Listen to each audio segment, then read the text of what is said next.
Hi, everybody. I'm back again with ambient noise. There's kids playing outside, and my partner's doing stuff in another room. So there we go. This is what it is. Um, anyway, um, I know it's been a hot minute since I've been here, but yeah, I needed to have that time to try and get stuff done. Not entirely done either. I still have lots to work on with the Saga of Harem, but it should be getting released shortly. I just have last minute touch ups to do. So yay! um,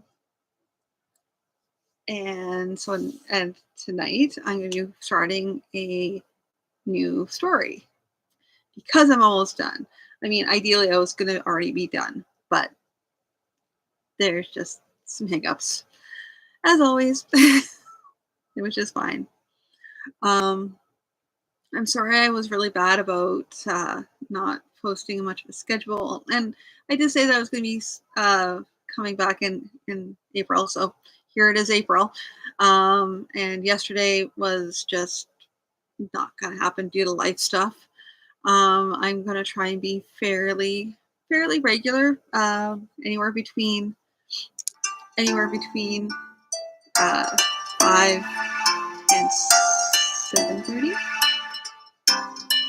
Somewhere along that. Um, yeah, so that's just its thing. Sorry about that. turning on background music. I'm sorry. I didn't know. Okay. Yeah, so the story I'm working on. Yeah, this is where I start off. Now, funny story about a story about the story, because that's how I am. Um, I believe it's called The Deputy's Gifts. The reason why I have to say it like that is because I don't have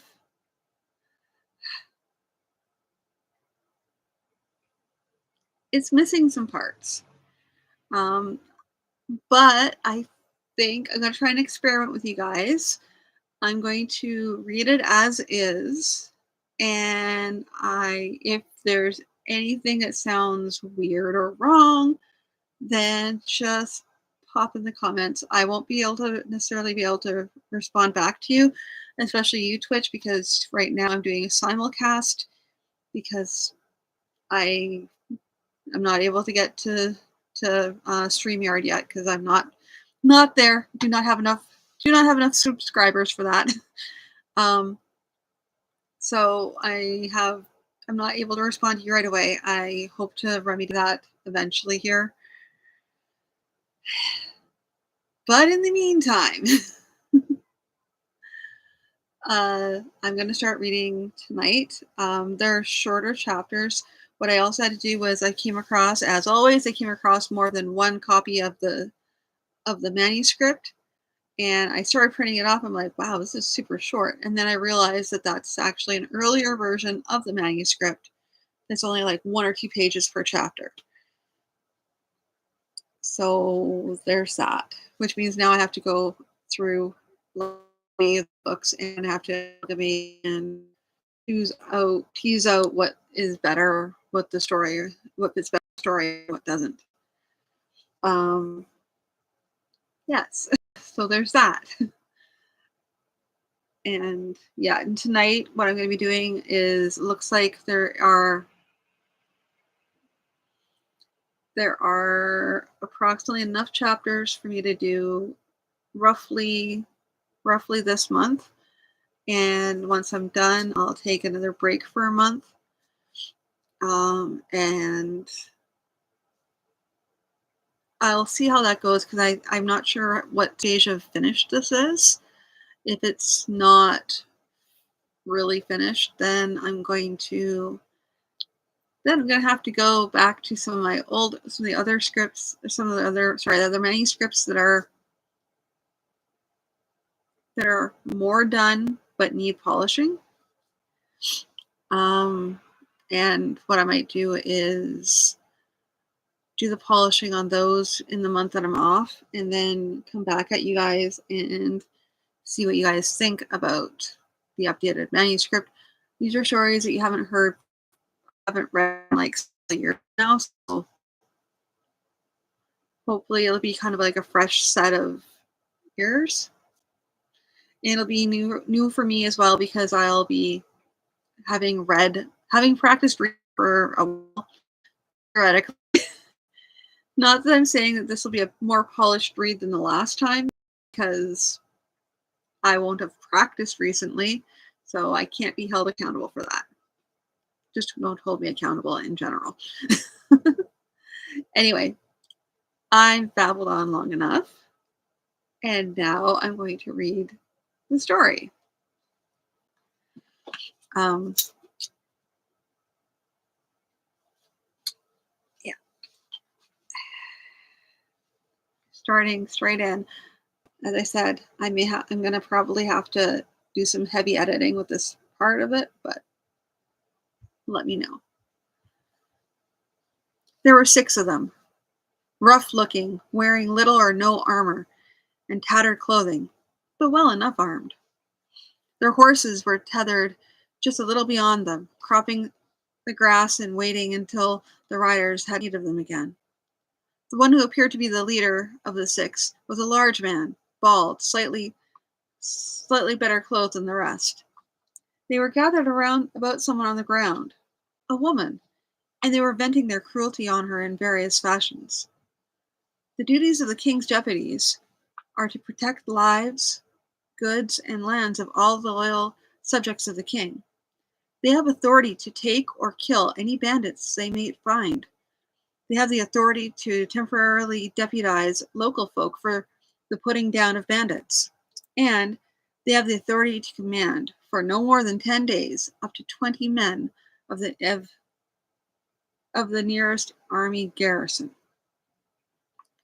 They are not required to attack groups of bandits unaided, but are encouraged to seek reinforcements first. The present circumstances, however, left little time for such delays. Athan set Priam into motion, assessing the situation as he did so. The 6 were bunched together and had not yet seen him. He was 30 feet off when the leader turned his head, eyes widening. The bald man shouted, jumping away, but his men were a little slower in reacting.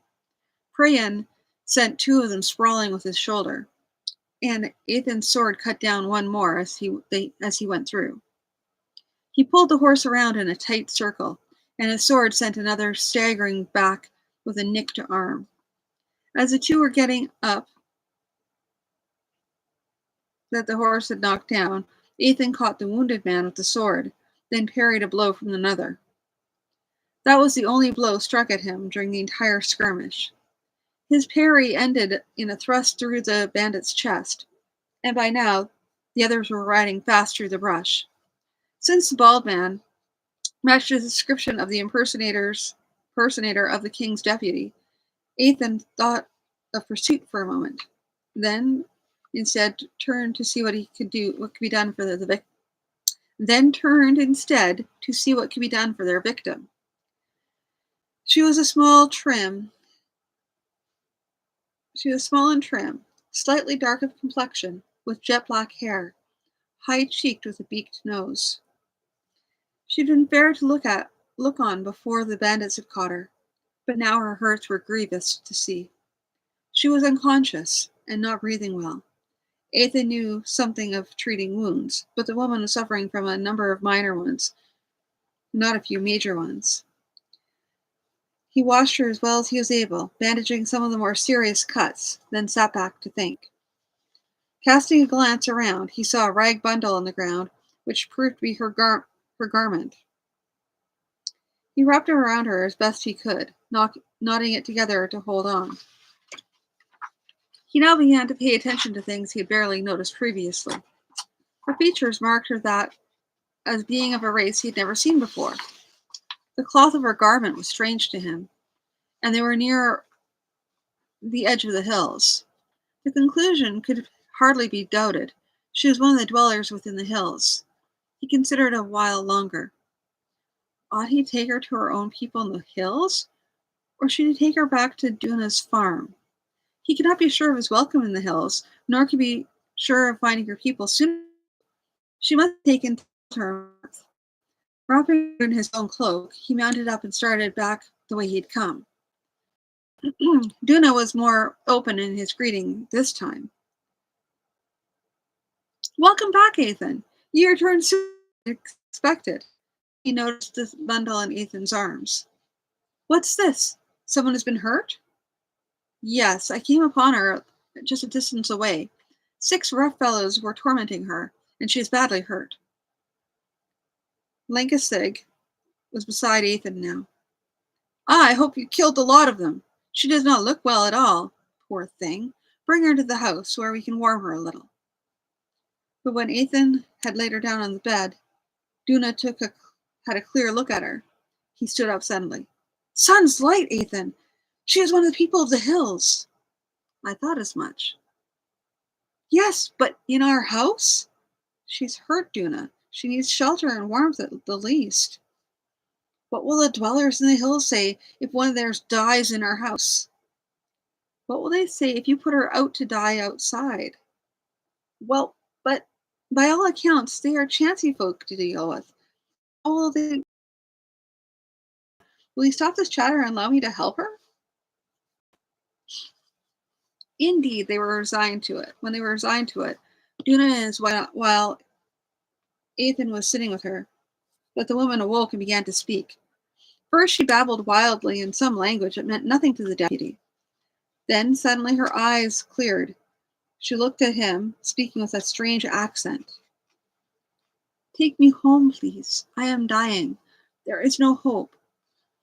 I would die among my own people. Please take me back. He hesitated. Please, you've done much already, and shall be blessed for it. But do this one last thing. It'll be a long ride and tiring for you. What matters that? My death is coming, and that I have seen.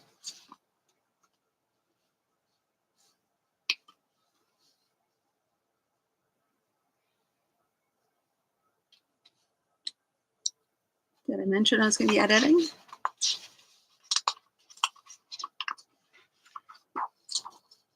Ethan recognized the probable truth of this and could feel the desolation of one dying amid strangers, far from family and friends. So be it. I shall do as you ask. They wrapped her warmly and helped her to the horse, where she lay light as a bird in Ethan's arms. Duna's expression clearly said that he thought the deputy a fool, but he spoke no word. Ethan had ridden only a little way, barely out of the sight of the farm, when she spoke again. Set me down for a moment and light me a small fire. There is a thing I must do. Have we the time to delay? We have time for this one. What is your name, man of kindness? I am Ethan Braw's son. He got her down gently from the horse. Well, Ethan Braw's son, you would be little thanks for your trouble to have you face the guardians of the hills. He swiftly cut some kindling with his dagger, and shortly had a small fire going. Had a small fire burning. He would have made it larger, but she waved him away and drew herself up into a sitting position. For a time she was motionless, staring into the fire as at something far off. Then she began a low chant in her own language, a chant which rose soft and musical, a chant which at one moment soothed one almost to sleep, and at another brought one violently awake, with an urge to do something, anything, so long as it required exertion. Suddenly, in so brief an instant that Ethan thought that he had missed some important part of the ritual, several tendrils of smoke rushed together into the shape of a bird, a little smoke-gray bird, which sat on the woman's knee, looking up at her. She spoke to it quickly in her own tongue, though he caught the reputation, the repetition of his own name. A moment later, the bird was up and winging eastward toward the top of the purple, toward the deep purple of the hills. She looked up at him. He put out the fire. He took her up quietly onto the horse, and they set out once more.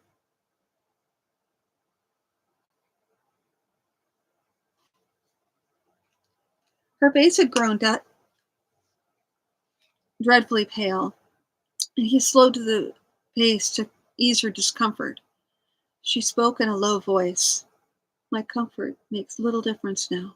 Make whatever speed you can, for time grows shorter. They went on.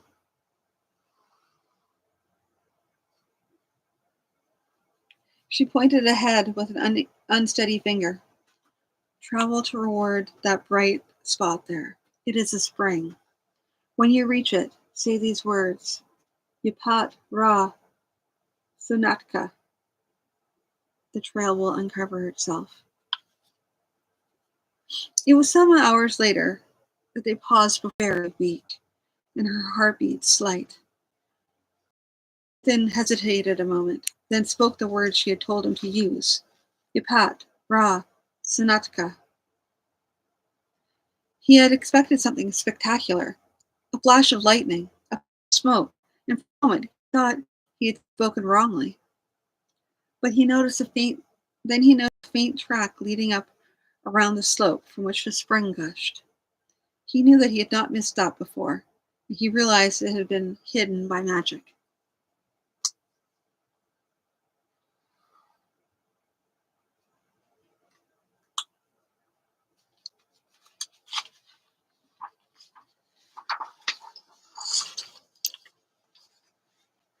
At that moment she stirred in his arms and smiled faintly up at him.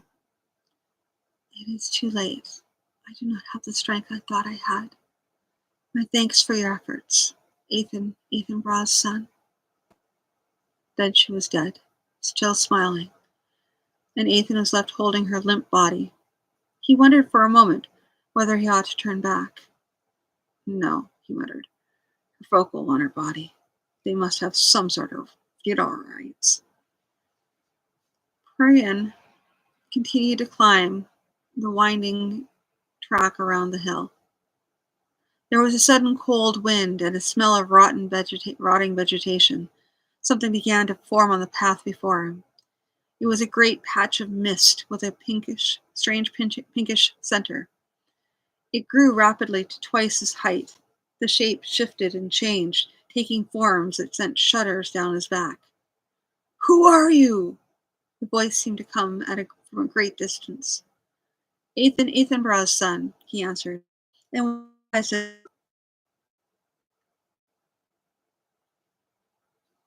and was surprised that his voice remained steady.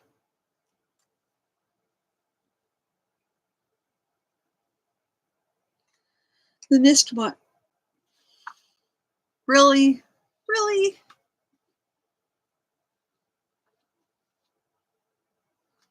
The mist monster leaped forward, and Priyan began to shy away. Somehow the thing broke up before it touched him, and small bits of mist drifted off on the wind, leaving behind only the terrible stench. Ethan went on.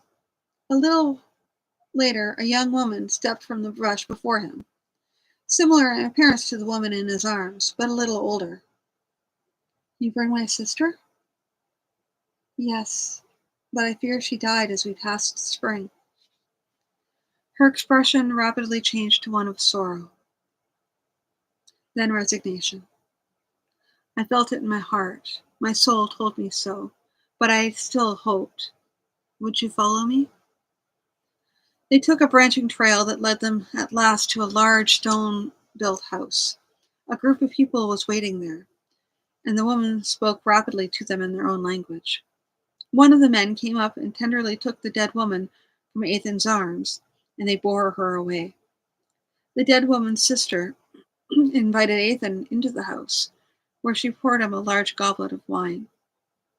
I must go to the others for a time. Rest here and be welcome. The flavor of the wine Ethan did not recognize. He found it refreshing. He sat for some time in the quietness and peace, and the door opened once more. A man entered, wider and coarser features than the others, and his body was heavily muscular, without the grace shown by the women. There was no mistaking the rage in his eyes. Outsider! You and your kind have never brought anything but sorrow to us, and today you do so again.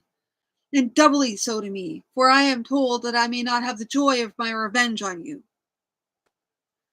Ethan stood carefully, and then moved his hand to be able to draw his sword rapidly, but was still not trying to alarm the man who went into attacking. No, I may not yet have my revenge on you, but one day you will act in such a way as to remove your protection, and I shall be watching. He stared at Ethan in contempt, and contempt came into his eyes. You are dumbstruck with terror, then? You have nothing to say? I can understand that my kind have done you wrong, said Ethan carefully, but I fail to see where I personally have wronged you. He saw immediately that it was the wrong thing to have said. The other's eyes went blank for a moment. Then a light like madness came into them. His hands came up, fingers curled into reaching claws, and he crouched slightly. Just as he was about to spring, the door opened again, and as he was leaping for Ethan's throat, someone jumped on his back. They went to the floor as Ethan stepped back to avoid them. Two more stepped lightly across to where the first two struggled on the floor. They jerked the angry one to his feet and spoke to him, first softly and earnestly, then soothingly. At first he strove to escape their grasp, then slowly mastered himself and was quiet. They relaxed their grip, and he jerked free of them, cast one last look full of hate at Ethan, and stalked out. The dead woman's sister approached the deputy. Poor Calgaish. He and my sister had expected to be betrothed this next moon pass. I say, this is not expecting forgiveness, but only understanding. She might have lived, you see. She might have had you carry her into the hills to confront the guardians and die, knowing that we would discover her soon after. But she spent her strength, perhaps even the last of her strength, that your good deed might not be repaid evil. Nathan was silent. There was nothing to say to this. Suddenly she smiled, as much at herself as at anything else. And so, I abuse you worse than he did by laying this burden on you. Rest here, and sleep you will. After that, there will be enough for talk. I thank you, Ethan Braw's son, for what you have done. He bowed. She returned the bow and went out again.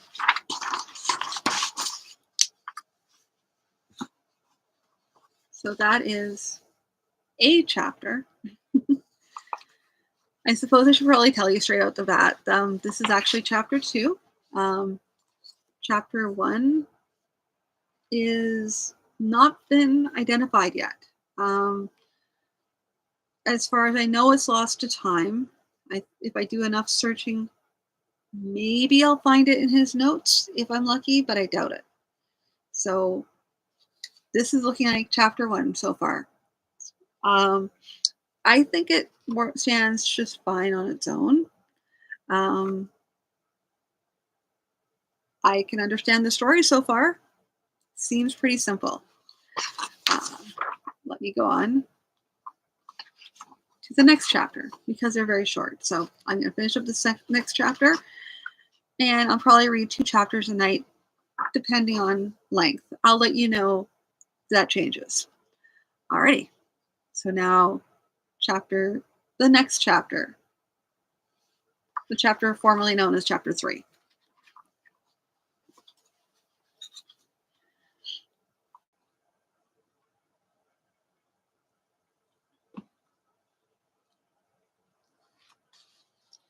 The dreams Ethan dreamed were strange, though he was never able to describe them afterward. They fled from his memory like wisps of smoke, leaving him with only a vague feeling of great strangeness. It was quiet when he woke, strangely quiet, as though the world were holding its breath, waiting for some great happening. He sat up, looking around. He had lain down fully clothed, save for unbelting his sword and leaning it against the wall just beside his head. All was as he had left it. He got to his feet and began to look around the house. The room was bare of furnishings, save for a table and the mat in the corner on which he had slept. The door opened, and some of the people came in. The dead woman's sister and 4 others. He realized then that the only one of these people whom he knew by name was Calgaish, the one who had attacked him. Calgaish was not with this group. One of the people now entering bore a tray of food, bread, fruit, honey, and meat, with a jug of milk. 2 of the others bore chairs, which they set about the table, as one bearing the food set the tray onto it. Smiling, the woman turned to him. "Before we talk, let us eat." Ethan bowed. "But perhaps before we eat, would you tell me your name?" "These are," she indicated in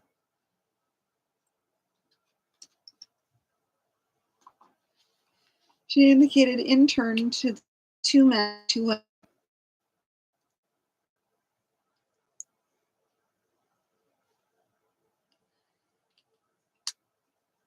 Badher, Gold, Gonhamar, and Bodakai. They ate in silence, and after all had pushed back their chairs, they looked at each other. Gail looked around at the table, then smiled at Ethan. "There are 2 things to be said, and it appears I have been chosen to speak. You have done us a service, looking for no reward, even in the face of danger. We have thanked you with words, but we would now give you a more tangible reward." Ethan shook his head. "No need. I found a woman dying who wished to be taken home to die. I brought her home. It was a simple act of kindness, needing no reward." "Of course not, but nevertheless, we would give you some token of our gratitude." Bodakai set a bundle on the table, a bundle wrapped in wine-red cloth. Gael untied the cord that held the package and spread out the cloth. Inside were a pair of shoes, a short rod made of what seemed to be a whitish stone, about thrice the length of Ethan's thumb, and a small black pebble. Gael took up the shoes.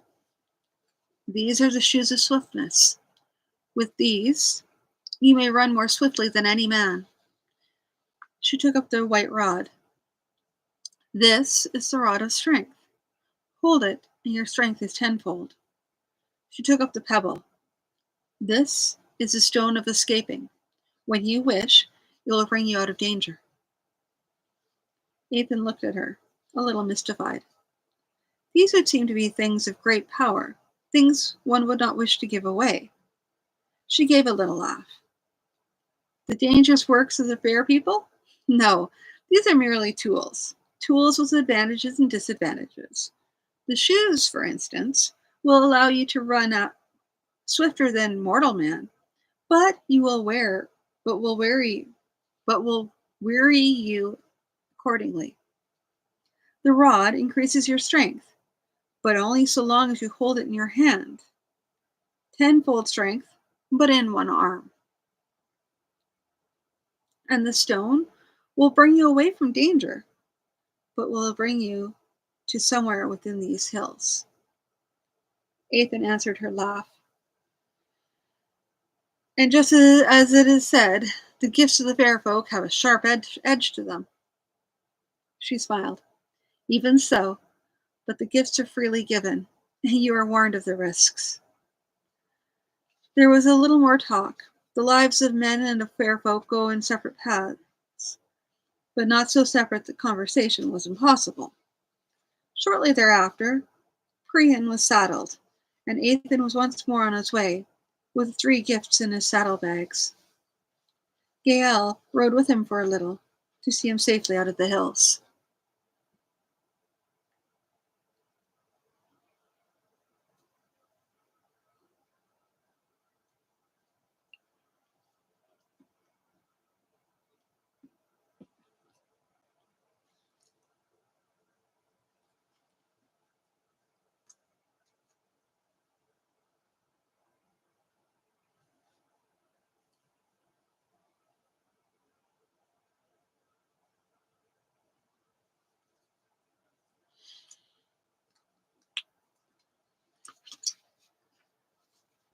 Gripper knew the scent of the deputy, but it was his training to give the alarm, so he began barking at once. Duna was out with his pitchfork once more, but on the sight of the deputy, he smiled and Gripper and called Gripper to order. Welcome back, deputy. Where have you been? I took her to her home in the hills and stayed the night. Duna's expression altered slightly, and he looked intently at Ethan's face, as though expecting to see great and fearsome changes wrought there.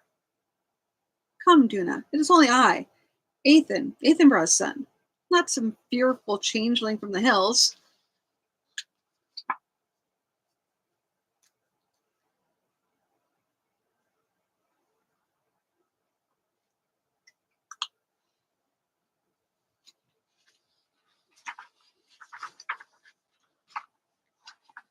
Duna managed a small laugh and managed a small laugh and invited Ethan to light and stay.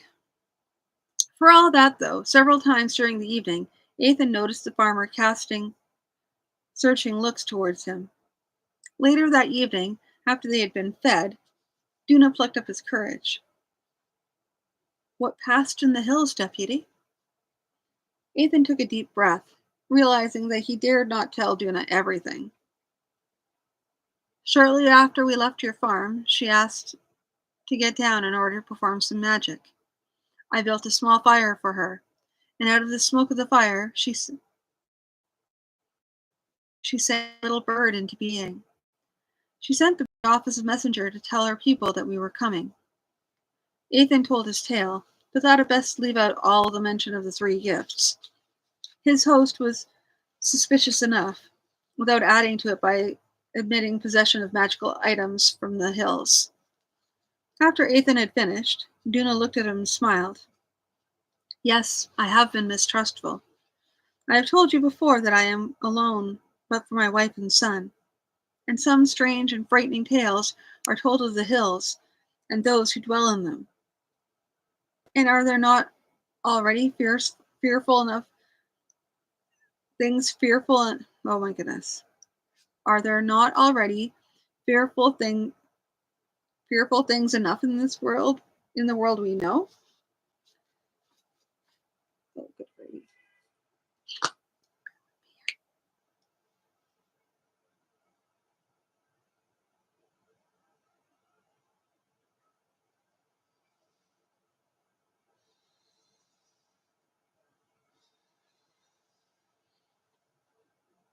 Ethan sighed. It is so. Nor would I say that the folk of the hills are not dangerous. To those that go to the hills with evil intent, they would be very dangerous indeed. Nor do they welcome those who intrude idly. But I think they would not actively seek to cause trouble for men. He remembered the smiling face of Gael, making gentle fun of his own distrust of the magic of the people of the hills. Yes, so little trust, and too often what trust there was has been betrayed. Una yawned. It grows late, Ethan. Perhaps we ought to take ourselves off to bed. Ethan, now that he had a moment to take notice, discovered that he was indeed weary. Bed seemed a very good notion, even though It was not, even though it was nothing more than a couple cowhide robes on the floor of Duna's hut.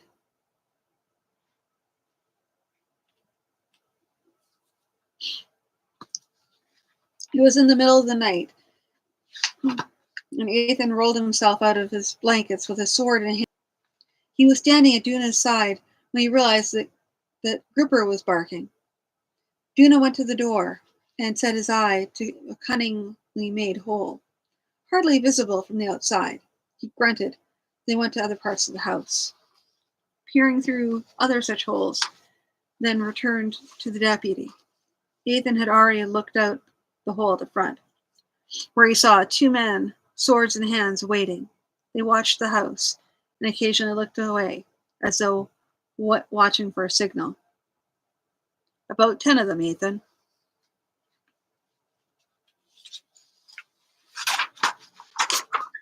And that's the end of the chapter. So, yeah, I will, I'm going to leave off on that. And I'm going to talk to you all again tomorrow when I have more chapters for you. So, yeah, if you're able to comment, I'm not really sure how that goes. I'm so a bad person. But if you're able to comment, then leave a comment. Let me know if this works so far as a story. I think it does. This is just as new to me as it is to you. So I only took a peek at the first few chapters yesterday. So, yeah. And those are from the other abridged version, not this version, which is slightly different. So we'll see. And I'll talk to you all again tomorrow. Night.